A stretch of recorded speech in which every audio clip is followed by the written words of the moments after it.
27 years old, 200 prior convictions. He gets 27 years with a 23-year minimum. The average for murder, by the way, in Victoria at the moment is about 19 years. Well, he's 19 years and 1 month on the latest figures.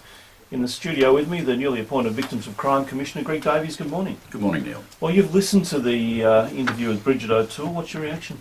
Oh, I think it was one of the most compelling, powerful, well-articulated arguments for stronger sentencing regimes that I've heard, and I thought that Mrs. O'Toole was extraordinarily brave. I think somewhat misguided in blaming herself for, or seeming to blame herself for some of what occurred. But as I say, incredibly compelling. There's no doubt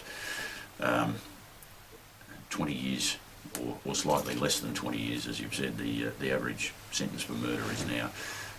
Under the Crimes Act, the penalty for murder is imprisonment for life or imprisonment for whatever time the court decides. So there is no set minimum limit for murder, and obviously courts need some leeway.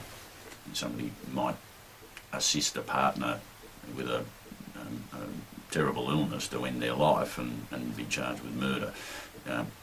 In those circumstances, it's probably not appropriate for someone to go to jail for. So they need that flexibility. There does need to be that flexibility, and the trial judge in this case, what Her Honour did there was within the sentencing regime, and she can't be criticised for what she did because it is within the sentencing regime.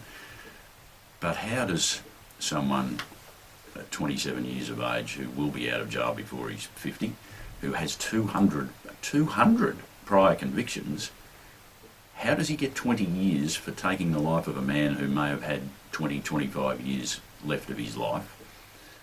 When does somebody say, no, enough is enough, and you have forfeited your right to walk amongst us? You have made a lifetime of preying on the community, and what you've done here is horrendous, just unbelievable what Mrs. O'Toole went through. And of course, Mr. O'Toole as well is obviously deceased. But that lady is going to live with this every single day for the rest of her life.